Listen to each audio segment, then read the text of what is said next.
Усім прывітанне яшчэ раз, з вами па-ранейшаму Зміцер Лукашук. Працягваем абмяркоўваць падзею Беларусі і за яе межамі. І зараз да важных падзеяў. Важных падзеяў гэта, безумоўна, культурнае жыццё, таму што без яго, ну куды ж мы і што мы сябе ўяўляем. І таму сёння у нас у студыі культуролог, літаратуразнаўца, пісьменнік, масавік-зацейнік, тэатрал і што толькі яшчэ там не назаві, карацей кажучы, Васіль Дранько-Майсюк. Прывітанне, Васіль. Прывітанне, рады бачыць.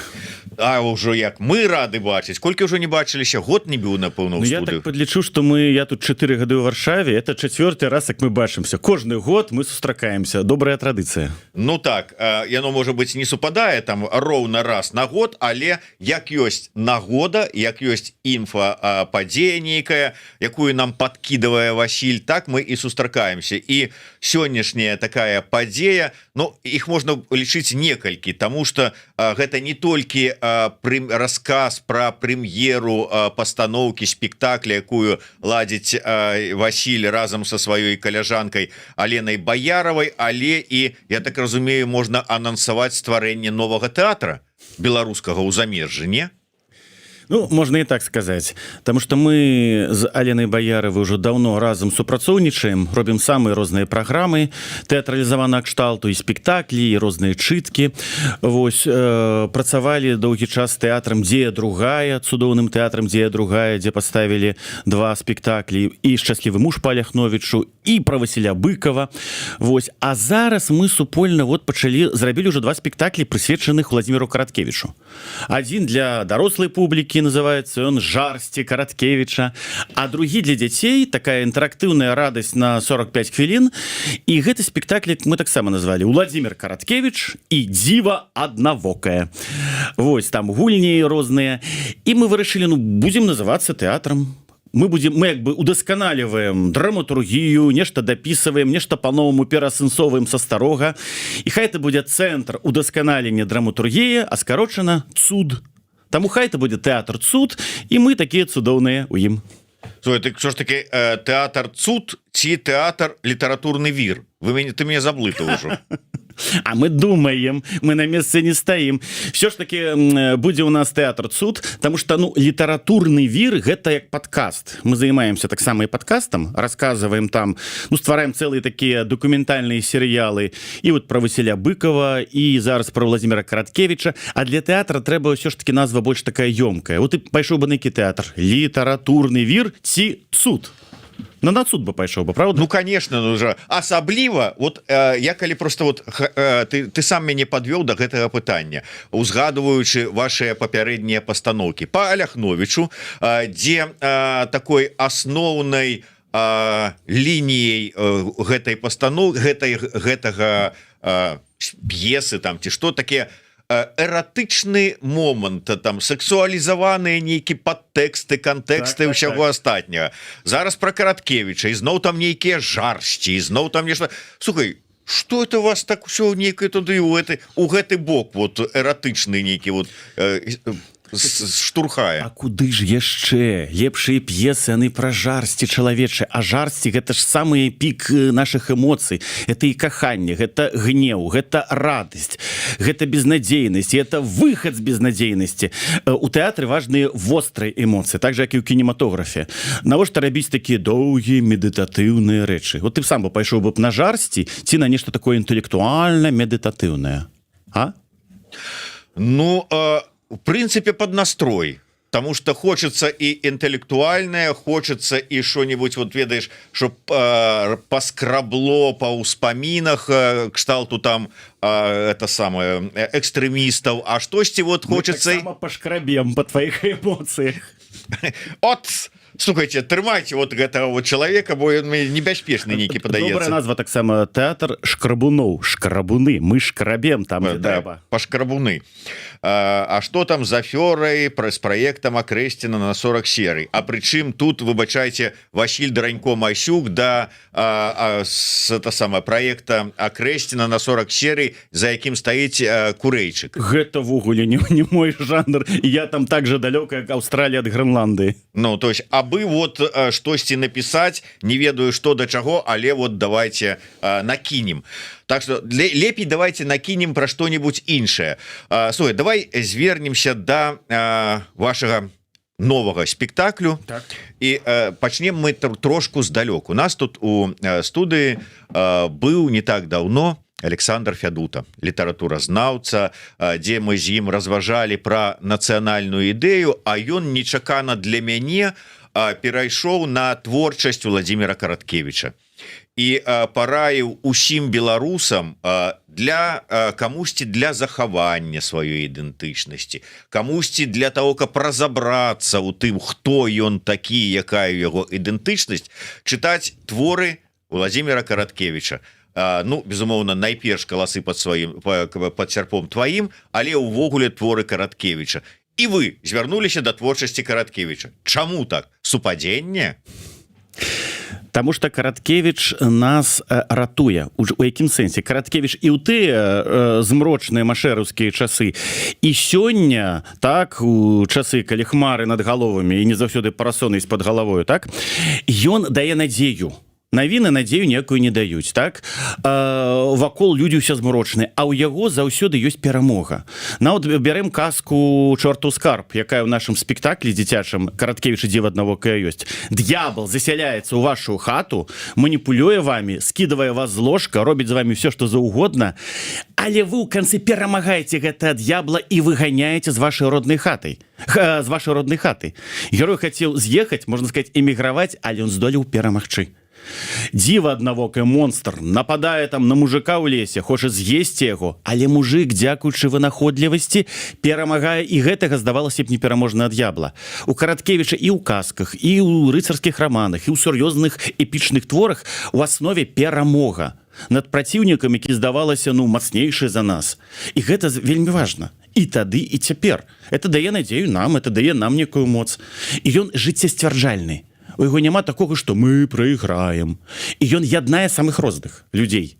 Самых розных. Рускамоўных, беларускамоўных, правых, левых, там, экспрэсіяністаў, неэкспрэсіяністаў, і так далей. Вось. А нам вельмі важна яднацца, і трэба знайсці той момант, той магніт, які нас прыцягвае. Нас прыцягвае Караткевич. Таму прыходзьце на нашыя спектаклі, звязаныя з Караткевічам, і будзем яднацца. Слухай, іншы глядач пад нікам Максім патлумачыў, чаму, можа быць, да цябе звярнуліся з пытаннем пра Акрэсціна. Оказывается, ты знешне падобны на курэйчыка. Господи, боже мой, куды ж я знешне падобны на... Дзякуй вялікі, у меня лепшая прычоска, у меня лепшая футболка, у меня добрыя новыя акуляры. Ну вы што, я п'ю каву ў абед, а курэйчык толькі раніцай. Вось, да мы абсолютно розныя. Ну што вы? Ён любіць позняга Караткевіча, а я люблю ранняга Караткевіча і Караткевіча 70-х гадоў. Паміж намі такая прорва, якую проста не выказаць. Слухайте, а адкуль вы столько ведаеце пра курэйчыка яго ўпадабанні? Пра каву там, ну ладно, пра Караткевіча яшчэ, можа, дзе-то, а пра каву ранішнюю? Дзесьці ён пісаў, здаецца, але не памятаю. Ён такі пісучы, што на любую тэму можа напісаць. Добра, так, гэта не да цябе, а да мяне. НРЛ пытаецца Зміцера, чаму ты мяне заблочыў у час этэру з Лябедзькам. НРЛ, слухай, я ніколі нікога не блочу. Гэта першае, потому что я гэтым не займаюся ад пачатку. Мне яшчэ вот больш няма чаго рабіць, каб некага блочыць. У мяне працы вот так хапае. Па-другое, мы ўвогуле не блочым, калі хтосьці не пачынае хамскі сябе паводзіць і там некія там абразы альбо мацюкі кідаць у чат. Так што не трэба вось гэтыя вашыя штучкі некага там кагосьці хтосьці заблочыў. Бедалага вы наш. Кідайце штучкі, чытайце Караткевіча. Вось, чытайце Караткевіча. А давай вот мы яшчэ з табой пра Караткевіча скарыстаюся момантам, што літаратуразнаўца, прычым добра ведае творчасць Караткевіча. А ці згодна ты з Федутам, што Караткевіч гэта, ну как бы наша ўсё, як ён сказаў? У сённяшніх, давай возьмем у сённяшніх умовах найперш, і па-другое, ну вот можа быць для нас у эміграцыі і ўвогуле для беларусаў, якія стаяць на мяжы альбо там страты сваёй ідэнтычнасці, альбо вось ввогуле там как бы разуменне таго, ці там прыняцця таго, што яны там рускія са знакам якасці там ці яшчэ што-небудзь. Вот Караткевіч, гэта что для нас?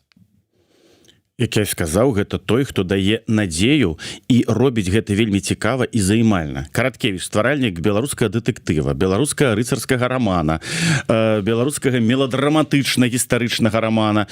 І ён так это займальна пісаў, што любы і расійскамоўны чалавек, і там безумоўны беларускамоўны чалавек зацягваецца у тое, што стварае Караткевіч. Таму ён яднае. І ў яго ўсё пазітыўна, у яго ўсё станоўча, у яго беларус смелы, фізічна моцны, абаяльны, прыцягальны, і он саму смерць у шахматы абыграе Гервасій Валіваха. А нам это вельмі патрэбна, бо нам убівалася ад расійскай ад часоў акупацыі расійскай імперыі з 1772 года і па сённяшні час, што мы неудачнікі, мы ніхто і завуць нас ніяк. І многія в это поверылі. А не просто убівалася, але пачытай нашага класіка. Я мужик беларус, я бедны няшчасны гаротны. Гэта іншы крышку момант, вось. І яны убівалі, што мы людзі другого гатунку, вось, а нашыя пісьменнікі пачатку багушевічаўскай пары, так, і раней Янка Купала, яны стараліся звярнуць увагу на мужика этой снабіцкай інтэлігенцыі, каб яны пашкадавалі мужика, не ставіліся да яго як да некага бруднага такога вось некага бясхатніка, а полюбілі. Ну і затым Купала ад гэтага «Я мужик беларус» перайшоў да іншых цікавых рэчаў. Показаў, что такое там Янка Здольнік, так, что такое Машека і гэтак далей. Вось. А Караткевіч першы найбольш мэтанакіравана рабіў з нас рыцараў, рабіў з нас асілкаў і інтэлектуальных, духоўных, фізічных. І, конечно, ён зараз вельмі патрэбны. Вот. І шкада, дарэчы, што калі быў юбілей у лістападзе 25-го года у нас в Варшаве, я вот не памятаю, былі якія-небудзь такія важныя народныя беларускія гулянні, спектаклі ці штосьці з нагоды юбілея 95-годдзя Караткевіча.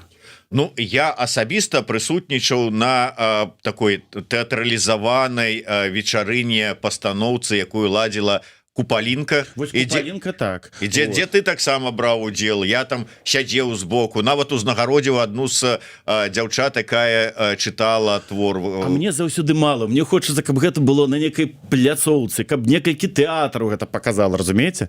То што мы з Аленай акурат «Жарсці Караткевіча» ў лістападзе паказалі спектакль на двух артыстаў, і ў Бельгіі, і для беларусаў Канады онлайн-варыянт ладзілі, і ў Гданьску, і людзям это трэба. І так хочется, каб яшчэ наши калектывы подцягнулись і ставілі того ж Караткевіча. Вось, каб яны прыслухаліся да твайго інтэрв'ю з Федутам, і каб і Купалуся нешта паставілі там, і іншыя калектывы. Это трэба. Хтосьці ладзю роспачы, хтосьці каласы па-свойму, хтосьці балет зробіць, хтосьці баевік, правда?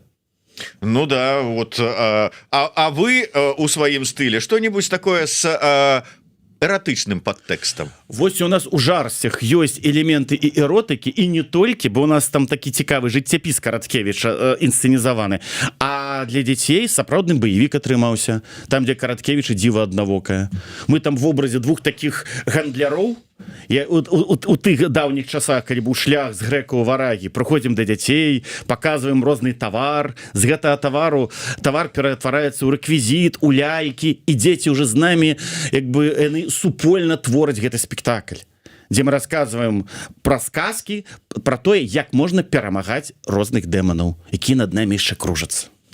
Давай больш падрабязна да гэтага менавіта дзіцячага спектакля, таму што калі чытаць ваш анонс, ну, безумоўно, там ж трэба паказаць, якія мы тут лепшыя, прыгожыя, першыя. Да мы такія. Вы там напісалі, што гэта першы такая спектакль для дзяцей па Караткевічу. Гэта сапраўды так? Мабыць, мы написали адзін з першых, потому что я заўсёды баюся быць катэгарычным, бо заўсёды хтосьці скажа, это мы былі першыя, і будзе біць рацыю. Я скажу так, мы адны з першых. Мы адны з першых, хто паставілі яго казку «Дзіва аднавокая». Это рэдкая, малавядомая ягоная казка, яшчэ напісаная ў пачатку 50-х, якая была апублікаваная толькі ў 2000-х годах. І я не памятаю, ці ёсць тут у нас яшчэ казачныя варыяцыі Караткевіча. Ну, сапраўды, таму можна сказаць, што мы адны з першых, хто паказваем яго ў такім казачным духу, так? І плюс мы спалучаем тэатр такі, які таксама я рэдка тут бачу, дзе драматычны акцёр іграе, і раптам раз нейкі прадмет ператвараецца ў ляльку. То есть спалучэнне лялечнага тэатра, драматычнага тэатра, так? Інтэрактыўнага. Вось, дарэчы, з вашага анонсу таксама, там, ці, скажем, сказ інтэрактыўны лялечна-вострасюжэтны спектакль. Так. У чым вот давай у чым цікавасць, у чым адметнасць, у чым інтэрактыўнасць, вот як яна проявляецца? Глядзіце, напрыклад, як у нас ператвараюцца лялькі. Вось мы толькі што як гандляры прапануем на нейкім блюдзе нейкія тавары, допустим, якую гародніну там гэтак далей паказваем, затым частку гародніны мы высыпаем і раптам там з гародніны атрымліваецца морда мужика. Я кажу, вось жыў быў мужик, як на карцінах Арчымбольда, пайшоў там гуляць кудысьці, нападае на яго дзіва. Так, ужо пачынаецца лялечна-драматычная гісторыя, так? Затым, што у нас наконт інтэрактыву? Один з эпизодов. Мы разыгрываем спектакль «Лебединый скит» про то, как хан Бату, татаро-монгол, хочет нас всех взять в рабство. Я одеваю страшную маску хана Бату, кажу, привітання, детки, я хан Бату, я буду з вами сябраваць, толькі патрымайце вяровачку. Все дети трымаюць вяровачку, всех обвязываю, кажу, віншую, вы теперь в моим рабстве, я всех белорусов взял у рабства. Дети такие, і затым яны пачынаюць з гэтага рабства выходзіць, пачынаецца гульня ў перацягванні гэтай вяровачкі, яны ператвараюцца ў птушак і яны становяцца сустваральнікамі гэта канкрэтна эпізода.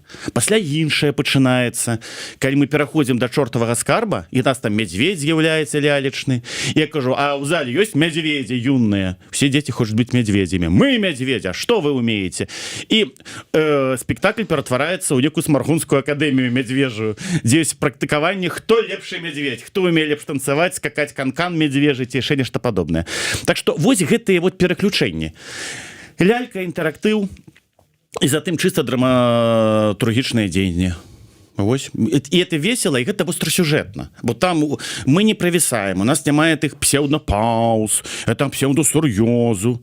Это вясёлы, дынамічны спектакль, але над ім усім лунае сур'ёзная ідэя. Не бойцеся перамагаць, і трэба перамагаць тых дэманаў, якія хочуць нас знішчыць.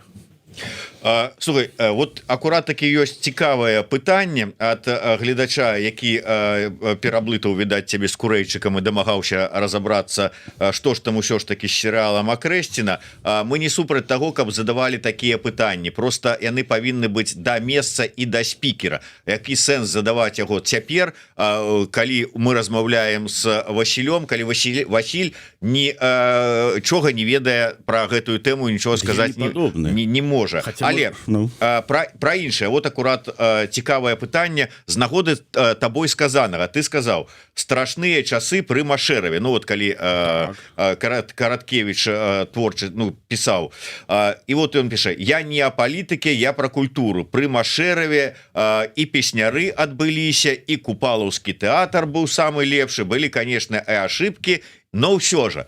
Вот расскажи мне с пункту гледжання культуролага, беларуса арыентаванага і беларусацэнтрычнага, нацыянальна арыентаванага, пра вот гэтага так любімага беларускім народам Машэрава, пры якім і песняры састаялись, і купалаўскі быў. Ну, я скажу так, пры Машэраве пачалася у самай агрэсіўнай форме праводзіцца меліярацыя, асушэнне балотаў, так? І супраць гэта, дарэчы, актыўна выступаў друку Караткевич. І дзякуючы Машэраву у нас быў вялікая нанесена шкода прыродзе. Вось. У Давыдгарадку, рацэ Гарынь, там ракі перавяліся, там рэкі перасыхалі. Это першае. Другое. Машэраў вельмі ўзбагаціў, прынамсі, горад Менск. Амаль всю старую Нямігу, усе старыя дамы ён знішчыў. Мог бы знішчыць і болей, але, дзякуй Богу, былі ў нас прадстаўнікі нацыянальнай інтэлігенцыі, якія все-таки змагаліся і хаця б там паўквартала адстаялі. Пры Машэраве закрываліся яшчэ з большай актыўнасцю беларускія школы. І я магу памыляцца, конечно, так, ну, здаецца, ў Менску там по-моему, ніводнай беларускай школы не было пры Машэраве. Ну, это трэба паглядзець, я таму і не кажу так катэгарычна, так? Пры Машэраве не было назваў па-беларуску. Пры Машэраве актыўна смяяліся з беларускай мовы на ўзроўні побыту, і ў горадзе надо было па-рускі гаварыць. Таму вось што ён зрабіў. А той, што беларускія пісьменнікі пэўныя кнігі ўсё ж таки выдавалі, песняры павінны былі быць. Дык у кожнай рэспубліцы з Москвы казалі, у вас павінна быць штосьці нацыянальнае. У кожнай рэспублікі свой нацыянальны гурт. Вот і вось на такой афішы нешта было, а ўвогуле як Машэраў ставіўся да нацыянальнага пытання? Ён ставіўся адмоўна да нацыянальнага пытання. Ён рабіў ўсё, што яму казалі зверху. Я читаў, што нават быў... больш за тое, чым казалі. Ён быў добрым акцёрам. Што было ў Машэраве файнага? Ён быў артыстычны і абаяльны. Ён мог, напрыклад, абаяць кого-нибудь, сказаць: «Падарзьміце, у вас сёння дзень нараджэння, вось вам падарунак, там бутэлька шампанскага». Боже мой, які добры Машэраў. Ён мог сказаць якому-нибудь пісьменніку, нават Янку Брылю: «Читал ваше прекрасное произведение». І ўжо пісьменніку прыемна. Ён умеў абаяць, ён умеў дурыць галаву. Вот гэта ён умеў. Ён не быў мяшком. У такім сэнсе, што і таму складывалася ілюзія, што пры ім все было добра. Ну, конечно, кнігі выдаваліся. Наконт купалаўскага тэатра пачытайце, калі ласка, што пісалі людзі пра купалаўскі тэатр, ну, не 50-х, а 60-х, 70-х гадоў. Это заўсёды што было? Кепская беларуская мова. Акцэнт у так званых геніяў купалаўскага тэатра. Яны па-беларуску гаварыць не ўмелі. По-беларуску артысты купалаўцы пачалі гаварыць.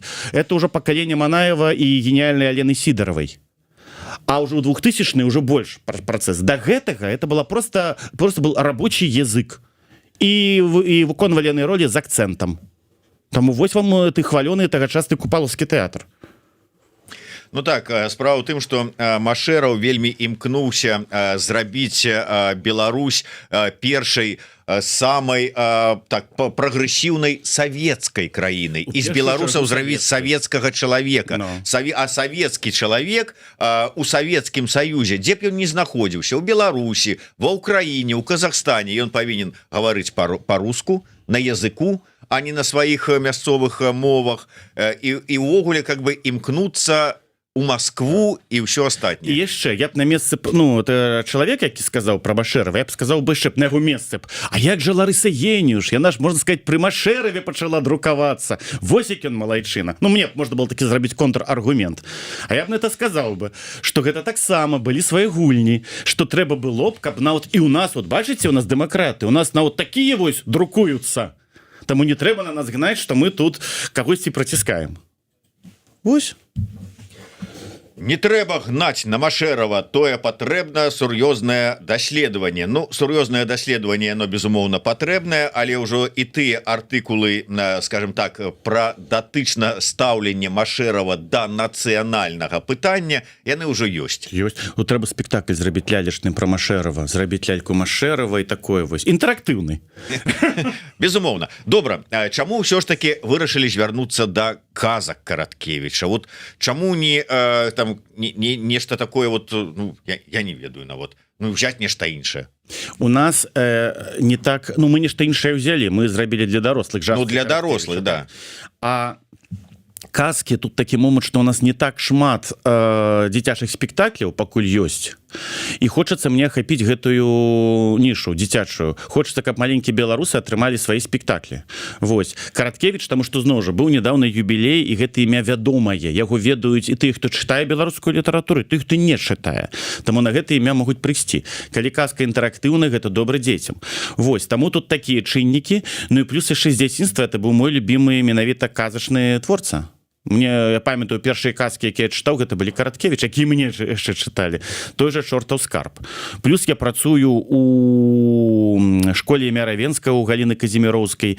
Раблю там тэатральныя заняткі. Мы там таксама з дзецьмі робім зараз «Чортаў скарб» па Караткевічу, такую тэатральную фантазію. Вось. У Акадэмію добрай адукацыі у спадара Егора Сурскага таксама мы праходзім Караткевіча. Но это пісьменнік вельмі нам блізкі, і ён такі шмат значны, шматслойны, што тут ён будзе цікавы для ўсіх. Вельмі файныя лекцыі па Караткевічу у Васіля былі ў віртуальным універсітэце. Дзякуй вялікі, піша блогер Дарога, які праз 2 гадзіны будзе у нас у эфіры таксама. Бачыце, вот сочыць і выказвае падзякі. Дзякуй вялікі. А яшчэ падпісывайцеся на падкаст «Літаратурны вір», таму што зараз мы там больш падрабязна расказваем пра Караткевіча. У нас там з Аленай Баяравай цэлы такі дакументальны серыял пра яго. Вось, і там сапраўды ёсць тое, чаго нават няма ў віртуальным універсітэце. Давай яшчэ, ну давай, па-першае, я ж на самом пачатку сказаў, што мы прагаворым пра прэм'еру. Ну, сама першая прэм'ера гэтага спектакля па казкам Караткевіча, Караткевіч і як яно там Дзіва дзіва аднавокае. аднавокая ужо быў, а зараз набліжаецца другі паказ, так? Зараз набліжаецца вот трэці паказ, ну а прэм'ерны паказ у нас першыя 5 спектаклей уже лічацца прэм'ернымі. Першыя 2 паказы былі на базе вось акадэміі добрай адукацыі, і гэта адбылося дзякуючы ласкаваму запрашэнню Ягора Сурскага, нашага слаўнага педагога і гісторыка. Ён сказаў: Васіль, слухай, тут трэба некая гістарычны дзіцячы спектакль, ёсць тебе што-небудзь? Я кажу: ёсць. У меня еще ничего не было. Вот тут праз 2 тыдні. Да без праблем. Так, Алена, давай штосьці зробім. Што? О, Караткевіч, так, цудоўна, дзіва. Все, зрабілі. Таму, дзякуючы Ягору, выдатнаму спадару Ягору, мы у яго это показалі. Дзецям это спадабалася. Затым праз 2 тыдні мы яшчэ зрабілі паказ гэтай школцы для тых, хто не паспеў прыйсці. Вось. І водгук быў вельмі станоўчы. І зараз мы робім такія, ну, шэраг паказаў будзе ў Варшаве, вядзем перамовы з Кракавым, у Кракаве можа ў красавіку пакажам, і будуць онлайн-варыянты, таму што мы стараемся рабіць і жыўцовы спектакль, і яшчэ варыянт, каб можна было паказваць, ну, на экране. Але так як это спектакль інтэрактыўны, будзем думаць, ну, як это інтэрактыўныя гульні ператвараць ужо в онлайн-гульні для дзяцей. Слухай, ну вот рызыкоўны ты чалавек, Васіль. За 2 тыдні трэба нешта ўжо выдаць на гара, у цябе няма ні халеры ад слова зусім, і ты кажаш: да, ўсё ёсць, не праблема будзе. Добра, можна зрабіць, можна паспець, але вось гэта наскокам. Ці не можа так вот напароцца на тое, што зробіш, абы зрабіць што-нибудь такое, і скажуць потым: что он нам подсунул, некую лапшу? А вот не атрымліваецца, потому что я Караткевичем занимаюсь уже гадоў 5. И уже здесь мне гэтые казки так и сяк уже обсмактаў. Уже в подкасте «Казки для Дзівусі» мы эти казки Караткевича так само разыгрывали. Это значит, материал ёсць, мы ведаем, хто ён, што ён і як. Засталося толькі гэта скампанаваць, і пытанне толькі было тэхнічнае ў ляльках. Што нам трэба, якія лялькі? Алена, дарэчы, праявіла себе не толькі як выдатная артыстка, але яшчэ як майстар стварэння марыянетак. Тыя лялькі, якія там ёсць, гэта яна зрабіла. Рэквізіт гэта яна зрабіла. Вось, яна мяне здзівіла, яна за тыдзень все гэта пашыла. Наступны тыдзень мы это все ганялі, рабілі, а зараз мы это все далей удасканаліваем. І цяпер, калі будзем рабіць яшчэ онлайн-варыянты, там для беларусаў Канады ці для беларусаў ЗША, мы ўжо будзем далей рабіць яшчэ новыя нейкі рэквізіт цікавы. Бо, напрыклад, у нас там была сцэна, калі беларусы ў лебядзіным скіце там, ну, хаваюцца ў гэты скіт, і я это раблю з дзецьмі пластычна. А тут трэба гэта зрабіць уже іншым спосабам. І мы будзем гэты іншы спосаб зараз выдумляць. Ну, сам задаволены вынікам? Я задаволены тым, што гэта атрымалася, ну, ведаеш, жыва, дынамічна, і дзецям падабаецца. Яны ж маніць не будуць. На той спектакль другі раз нават да Ягора Сурскага прыйшлі тыя дзеткі, які ўжо бачылі, яны ўжо падказвалі. Я кажу: ідзе мужик, і чаго он задаволены? І адзін кажа: таму што он прадаў 35 бочак мёду каралеве Боне. Запомніў. Думаю, малайчына, таму ён і задаволены. Вось, дзецям это падабаецца. Я люблю эстэтыку, ведаеш, якую? Мы зараз з Аленай глядзім фільмы рэжысёра Жана Жиро, які ставіў «Жандары» з Де Фінесам. І для мяне Жан Жиро это зараз прыклад рэжысуры. Простая, зразумелая, без всяких этих подтекстов, жыццярадасная. Вот такое мне хочется теперь мастацтва. І ты, в принципе, так часткова, мне падаецца, часткова, можа, і цалкам адказаў на вот пытанне, якое я загадзя там хацеў на яго адказ пачуць. Що ж таки, тое, што ты, што Караткевіч табе падабаецца, што ты, можна сказаць, вырас на яго казках, ці ўсё ж таки што-нибудь яшчэ, вот што было натхненнем падчас працы? Мне было натхненнем падчас працы таксама. Я ўспамінаў сваю бабулю па лініі маці, Валентину Міканоровну Шчадрыну, якая блізка сябравала з Караткевічам, якая жыла ў Маскве і перакладала на расійскую мову лепшыя творы ў 70-е гады, першай паловы 80-х. Яна тады мне паказвала перапіску, як яна змагалася за тое, каб каласы выйшлі па-расейску, і каб ад Калінінграда да Камчаткі чыталі пра моцных беларусаў, москалі, так, і бачылі, ого, мы якія. Она мне про это рассказывала ў 90-е гады, і я, ствараючы пра Караткевіча спектаклі, я вспоминаю яе і думаю, што она там вось зверху бачыць, ёй это прыемна.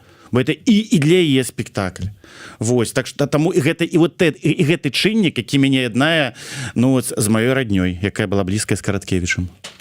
Я яшчэ звярнуся до такого, можа быть, агульнага пытання. С аднаго боку мы как бы так гучна, конечно, сказали стварэнне новага тэатру. Ну гэта можа трошечку перабольшванне, але ж неяк себе назваць, але нават калі гэта так вот назваць сябе там ці нейкая вот новая некая адзінка творчая і гэтак да, ці час для гэтага, ці месца для гэтага вось зараз, дзе мы знаходзімся. Ну ты працуеш і у школе Равенскага, ты там супрацоўнічаеш, можа там з Купалінкай, там дзе ты там яшчэ шмат дзе, куды не ткніся, паўсюль сустрэнеш Васіля Дранько-Майсюка. Трэба круціцца. Ну это разумела. І у гэтай сітуацыі, калі трэба круціцца, калі не хапае грошай, калі там у кожнага сваіх праблемаў, калі мы ўсё ж таки абмежаваная дыаспара і яшчэ адна творчая адзінка. Час для гэтага? Ну, мы і у тым ліку і зарабляем грошы спектаклямі. Мы показываем гэта, мы себе неяк выяўляем, мы дзякуючы гэтаму вандруем по Европе. Мы былі з жарсцямі Караткевіча, напрыклад, у лістападзе, мы былі у Бельгіі, мы пасябравалі з беларусамі Канады, там зноў жа з беларусамі ЗША, там у Гданьск з'ездзілі, а без спектакля чого мы там будем рабіць, разумееш? Это нагода і павандраваць, нагода штосьці зарабіць, і нагода штосьці цікавае расказаць пра Караткевіча. І таму прыемна працаваць і все-таки зарабляць нейкі грошек тым, што ты умееш, тым, што ты любіш. Вось. Таму гэта час і неабходна, а зараз ввогуле дзіцячыя інтэрактыўныя спектаклі вельмі неабходныя па нашай класіцы. Хопіць рабіць нейкія сумныя рэчы. Трэба рабіць нешта дынамічнае. Як ты лічыш, ці атрымаецца з дапамогай вось гэтага інтэрактыву дынамічнага тэатральнага неяк так скіраваць дзяцей тут у нас у эміграцыі, ну можа і не толькі ў нас, бо па онлайн паглядзяць і ў іншых краінах, а можа і ў Беларусі, да таго, каб дзеці чыталі Караткевіча. А можа і не толькі дзеці, бо ваш спектакль для дзяцей ад 4 до 104 гадоў. Калі гэта рабіць мэтанакіравана, калі гэта паўтараць, калі паказваць затым новыя і новыя рэчы, так, то конечно працэс гэты будзе. Вось, прынамсі сваім спектаклямі мы зацікаўліваем. У іх адбіваецца ў падкорцу, ага, ёсць Караткевіч. Затым, конечно, справа бацькоў, каб яны вярнуліся з дзецьмі да хаты, там у кватэры свае, у дамы, і пачалі нешта разгарнулі і пачыталі. Безумоўно, то есть ты один тут спектаклем не пераломіш, але ты можешь зацікавіць, ты можешь их абрадаваць, што ёсць нешта і по-беларуску, вось, ну і далей працягваць. Такія спектаклі акурат як Караткевіч і дзіва аднавока, іх трэба рабіць хутка, менавіта за 2-3 тыдні, каб зрабіў адзін, паказаў, другі, трэці, чацвёрты, затым зноў першы, зноў чацвёрты, трэці, другі. Яны хутка мусяць рабіцца ў хуткім тэмпа-рытме для нашай публікі, каб яны бачылі, як шмат у нас всяго цікавага. Ты таким, знаешь, бродвейский такі падыход, мне падаецца, да? Ну, у Брадвея по-рознаму, там бывае месяц працы, паўгады, у залежнасці ад того, якія-то мэты і задачы, але у нас хутчэй Аляхновіцкі. Францішак Аляхновіч, калі рабіў свае спектаклі ў Вільні ў 16-м годзе, 17-м, ён іх рабіў хутка. І прытым вельмі якасна і камерцыйна паспяхова. Яго спектаклі былі, на іх заўсёды была поўная публіка і поўныя зборы. Вось, таму я імкнуся быць такім, як Аляхновіч в гэтым сэнсе. Падыход такі, не ведаю як па якасці, але падыход такі, як у яго. Ну, спадзяемся, што і па якасці таксама. Дарэчы, дзе можна паглядзець, куды прывесці дзяцей на бліжэйшае дзіва аднавокае? Бліжэйшае дзіва аднавокае вас будзе чакаць у кнігарні Вырай, па-моему, алея арміі Людовай 12, так. Каля метро Плотская. Вось там у гэтую нядзелю... Чакай. Армія Людовай 12 каля метро Політэхніка. Так, каля метро Політэхніка. Вось. О 11:00 там мы показываем гэты спектакль. 1 сакавіка, от першы дзень вясны сустракайце з дзівам аднавокім і іншымі героямі Караткевіча о 11:00 гэтую нядзелю. Усіх запрашаю. 11:00 гэтая нядзеля, крама з беларускай сімволікі, увогуле там з беларускім нацыянальным каларытам на алеі арміі алеі Людовай, на алеі арміі Людовай 12. Калі ласка, прыходзьце усе дзеці ад 4 до 104 гадоў. Што-небудзь апроч вось гэтай інтэрактыўнасці, апроч гэтага цікавостак, закладзеных самім Караткевічам у свае творы, што яшчэ, можа, там падрыхтавалі? мы там падрыхтавалі яшчэ, ну ведаеш, спектаклі это там гістарычныя, і таму у гэтых спектаклях мы яшчэ падрыхтавалі шмат цікавых момантаў. Дзеці зразумеюць, чаму нас не змаглі захапіць, напрыклад, татар-манголы. Дзеці даведаюцца, хто такі князь Вітаўт. Дзеці даведаюцца яшчэ шмат розных цікавостак, што такое тая ж самая Смаргонская акадэмія. Все гэта ў спектаклі таксама ёсць ненавязліва. Таму там такі ненавязлівы урок нават па гісторыі Беларусі ёсць. Вось. Ну што ж, дзякуй вялікі. Яшчэ раз заклікаем усіх прыходзіць з дзецьмі на гэтую выдатную тэатральную пастаноўку, інтэрактыўна-лялечна вострасюжэтны спектакль Владимир Караткевич і Дзіва аднавокая у гэтую нядзелю, 14-й. А не, об 11-й. Об 11-й гадзіне, так? Об 11-й гадзіне, але арміі Людовай 12, вельмі знайсці проста. А калі казаць пра сур'ёзныя для дарослых спектаклі? Сур'ёзныя. Рыхтуем у наступным месяцы Жарсці Караткевіча яшчэ паказы. Яшчэ пра это буду пісаць на сваёй старонцы, яшчэ ідуць перамовы. А летам, да юбілею паэткі Алэйзы Пашкевіч, якой спаўняецца 150 гадоў, мы будзем рыхтаваць сур'ёзны спектакль пра яе. Але пра гэта крышачку пазней. Так сказаў, што адчуваю, што нешта там будзе такое з разыначкай, да? Абавязкова. І з жарсцямі, і з разыначкай, і з эротыкай.